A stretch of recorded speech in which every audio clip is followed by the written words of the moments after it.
I'm Alfred Barley here with Captain Jan on a 2022 Choi Lee.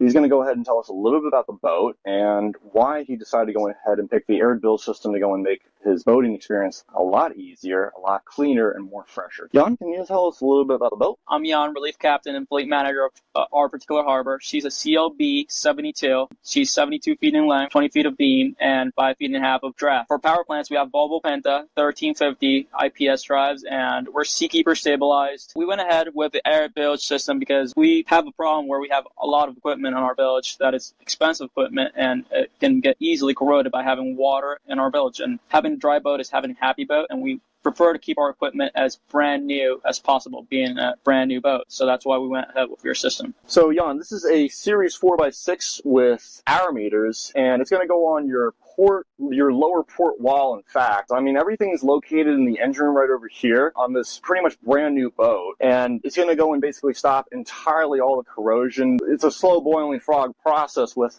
corrosion that builds up in the first place with bilge water in the lake. Tell me a little about like how this is going to go and help make your life a lot easier. So yeah, this boat has at least 3 bilges, 1 center line, and 1 port side and starboard. The center line one is divided into 4, so that's when the hour meters come into play, which they would help me see which area of the bilge is actually producing water. By example, having one of my strainers leaking or my Seakeeper leaking or my engine's leaking raw water, just with the zones, it would help me pinpoint what is actually leaking on my boat and help me actually fix it, and instead of becoming a weeks-long process of deducting what is leaking onto my bilge. So this actually becomes an excellent leak detector because that's the point of the design of the system. Hypothetically, you would have a small trail of fluid leaking from one of your AC units, for example. It's just having an oversaturation amount of fluid coming back from the unit itself, the medic unit itself, back into your bilge. Because like normally you would have in a situation like that, you wouldn't be able to find your leak because it's all flooded. But because the Arid Bilge system's making everything completely bone dry, this is going to go and give you a clean trail back to the source of where the fluid's coming from. Usually on this boat, we have to clean strainers every week, and sometimes you can leave a lid open, or sometimes you have loose hose clamps and pumps leaking and stuff like that. And that's stuff that usually it's better to, the quicker you detect it, the better for the boat is.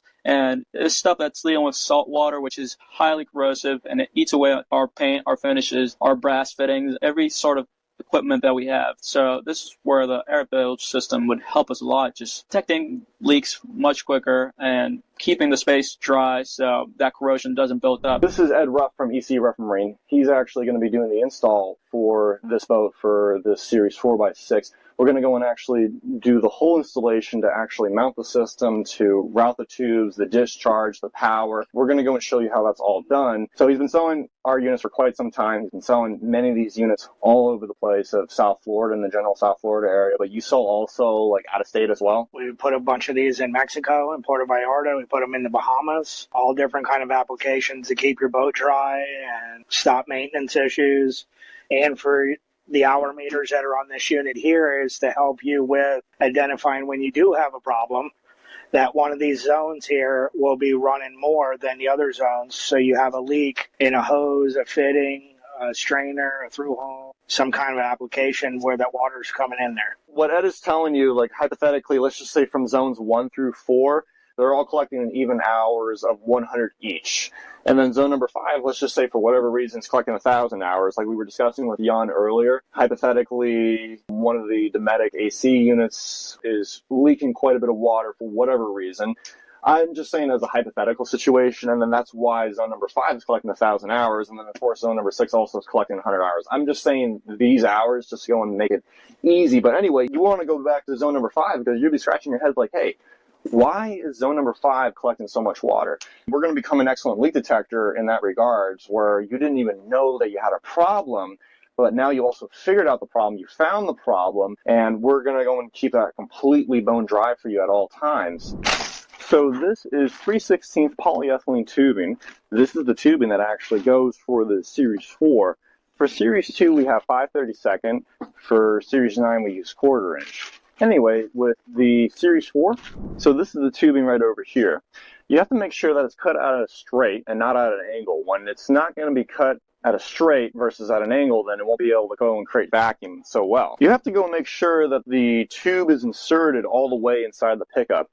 make sure that it's locked in like this. And then in order to go and remove it, you have to go and hold the actual fitting back out. So as you see right over here, it's locked in there at all the way. When you just have it slightly like this, it's not going to be able to go and create vacuum. You see like right this, you want to go and make sure it's in the lock position. That's how you know that it works in that regard. The tubing, you have it inserted on the intake ports end over here. The maximum distance is 75 feet for the Series 4. The minimum distance is 20 feet. So actually for this boat, everything is located in the engine room. It's relatively a quick install when it comes to the runs on this boat. The zones are going to be probably, honestly, like between 20 to 35 feet. What normally would come with the system, you would have either a pickup offset, pickup mini, and we also have a pickup one. Well, you would have a pickup mini when you have the smaller rectangular flat areas. And of course, then you also have the pickup standard, which that's also the same thing as well as the pickup mini. You want to go ahead and drill this from the back like this, but you have to make sure that you're not going to go and hit anything.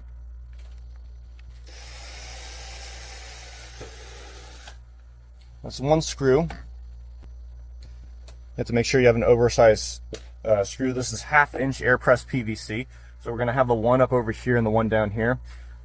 We don't have a bracket for this unit. Normally you want to go and have a bracket, a L-shaped bracket, aluminum L-shaped bracket that would be up on the top or the bottom or even on the sides. You want to have 2 on each side, then you have 3 on each, 3 holes on each side. So then you would have times 6 on each L bracket. The top one hole is right over here, and we're going to go ahead and put the bottom hole right about over here. It's going to go in between the compressor intake tubes.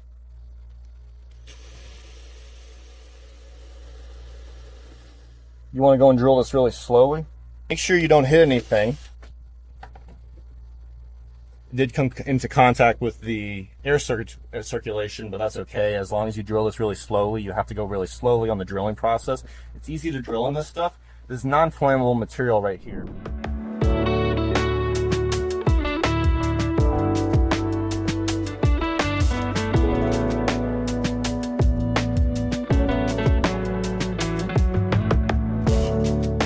Okay, so this is tight quarters, as you clearly could see right here.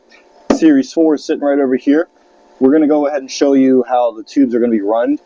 The tubes are all going to go and curl with following this yellow-green wire right over here. We then go ahead and we're going to go and follow with the tubes. They're all going to go following along this channel right up over here.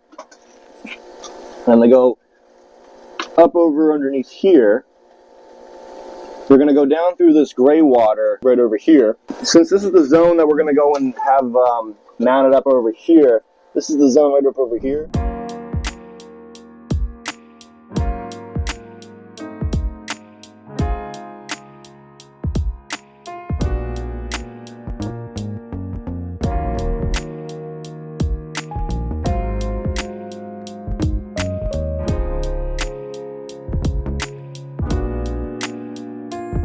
That's the port size bilge, the first run that we're doing, and then we have 5 more to go.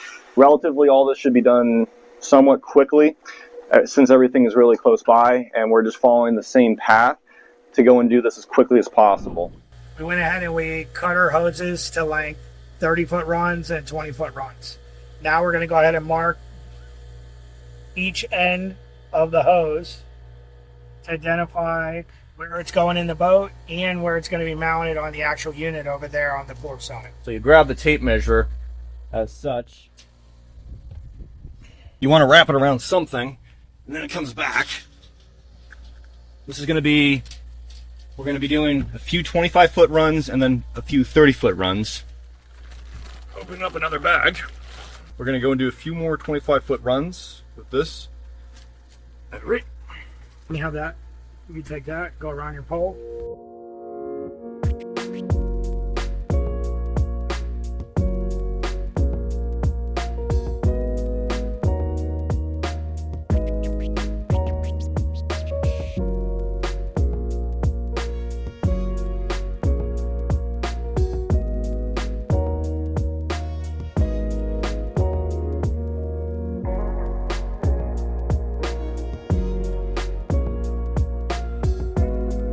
So this is the center bilge, and you can clearly see there's a lot of water down there.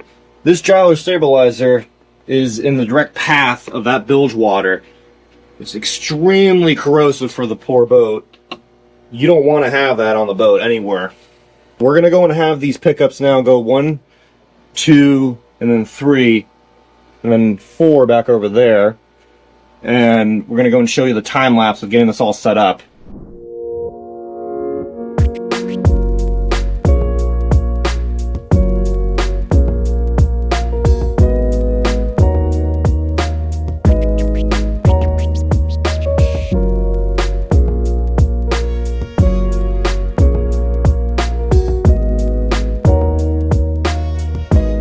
So this right here is the Arid Bilge system.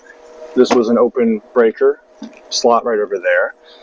You want to go and it's recommended that you would go and have the Arid Bilge system hook up on the breaker directly, so you can go ahead and shut it on and off whenever you would like.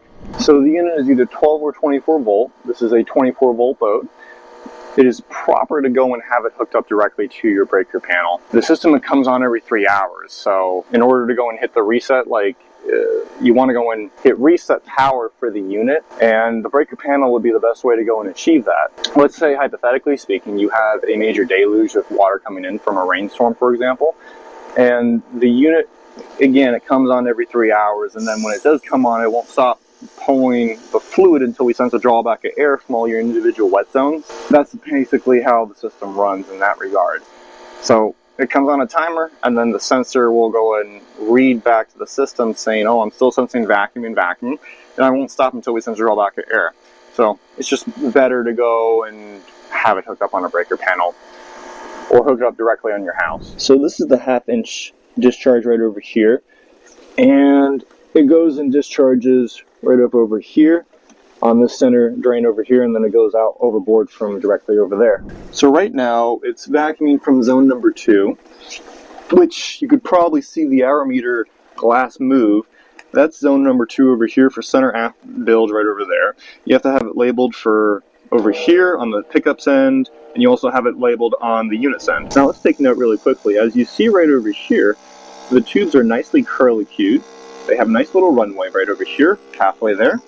And then you would see the runway going down over here. We have a service loop for our zones over here on the units end, as we mentioned, and also on the pickups end. You want to have a nice little runway as such as that. Goes down that highway, that one center pipeline highway. You want to go and have your tubes go through the tie wrap runs. It needs to be nice and clean. As you would see, we have ×2 zones are going up forward. They're actually going aft of the engine room, and it's quite gross back there. And you have sensitive equipment all over on the boat. All this stuff that you see right here on the boat, this is just a year-old boat.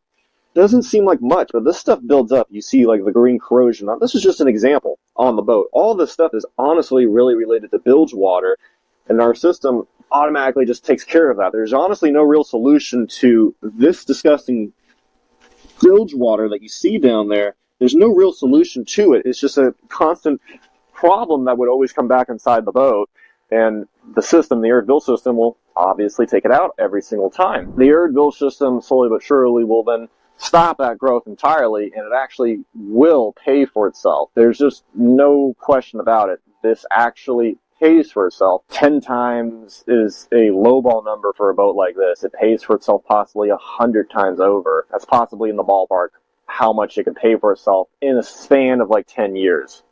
Hypothetically speaking, in about a 10-year span. So this is the last zone right over here.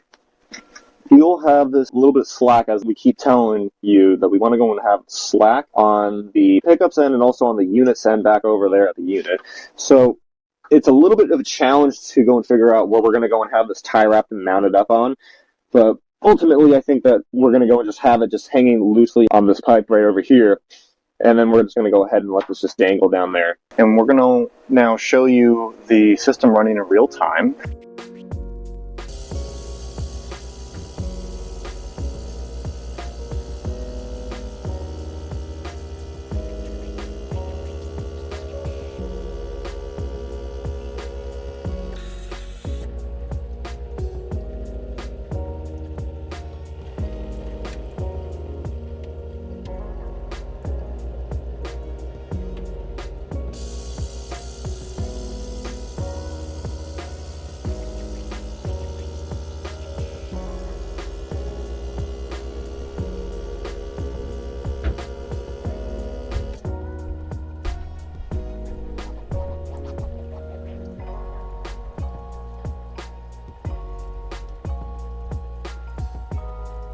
So that is the general gist of how to actually install an Arid Bilge System unit.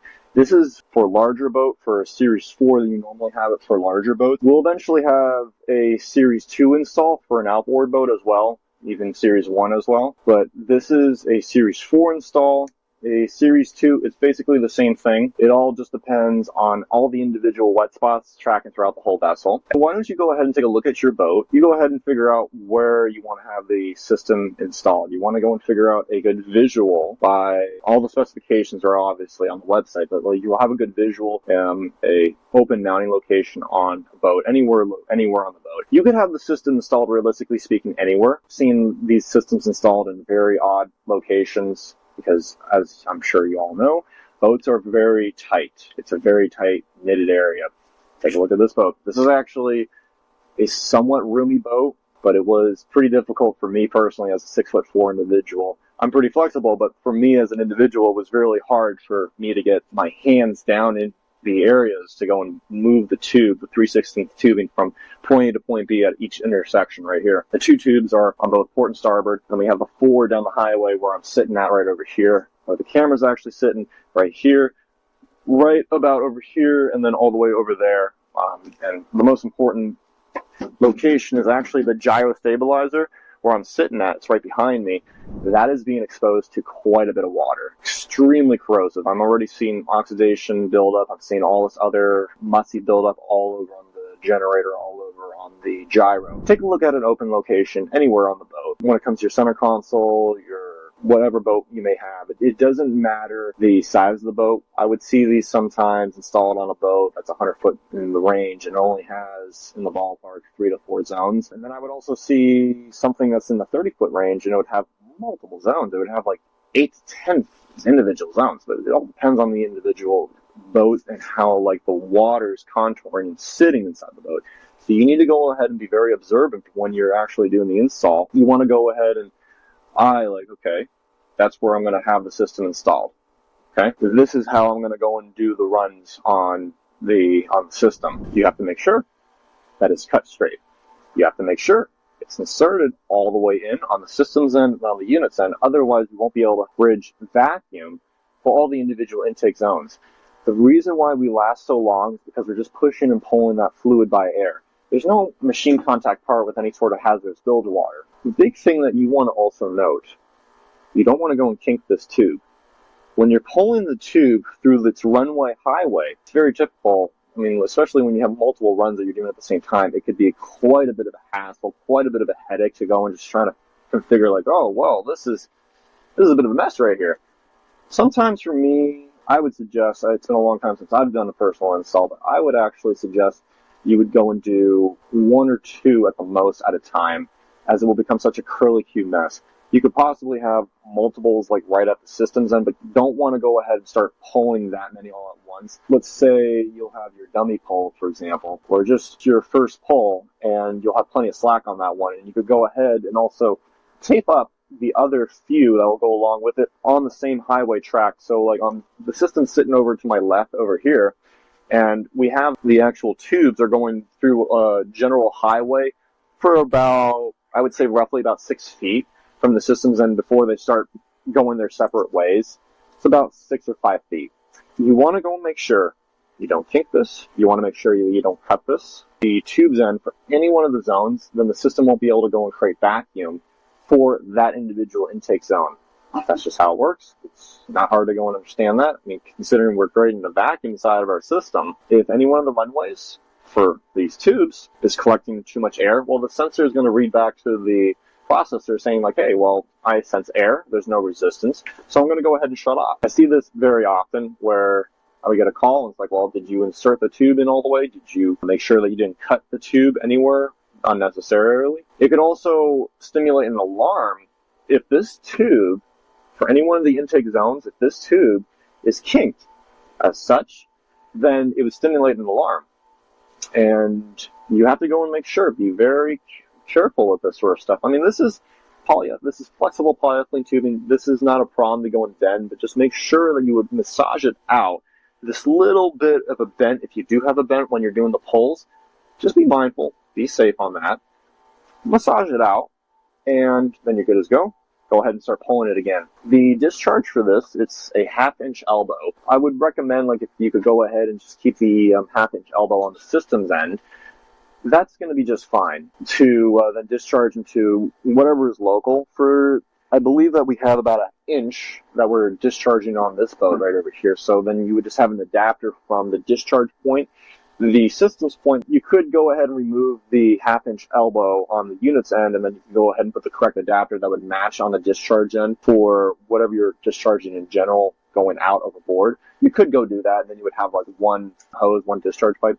I personally think it would be more economical and easier on you if you would just go and just slice into the point of discharge that you're going to go and tee inside of and run that discharge hose. And you're going to go ahead and just get the correct adapter from Ace Hardware, for example, or some sort of plumbing store, some sort of plumbing hardware store. You go ahead and get that sort of stuff from. With that being said, Arid Bilge System delivers you a fresh and clean boating experience, just like it came from the factory. We go ahead and keep that longevity lasting and making you enjoy that boating experience a heck of a lot longer. And Arid Bilge Systems delivers that for you, giving you a longer lasting boating experience when you don't have to go and invest more money into the refit on the when you haul the boat out. You have more money obviously back in the pocket. With that being said, obviously Arid Bilge System pays for itself in that regard. It's an easy installation, though it could be very time consuming. I today had a lot of fun. It's been quite some time since I actually done one of these installs, but I had a lot of fun today with doing this install on this Toy Lee with my very good friend Ed Ruff from Ruff Marine. When it comes to all our dealers, our builders, they all praise the ability of the Arid Bilge System and the longevity of the Arid Bilge System. You want to have something that lasts long, you want to have something that's made in America, and you want to have an Arid Bilge System. And with an Arid Bilge System, we also go ahead and give you that American experience, we give you that long-lasting experience, and we keep that fresh boating experience going long-lasting. It's as simple as that. With that being said, thank you for watching. I hope that you found this very informative as much as I enjoyed this.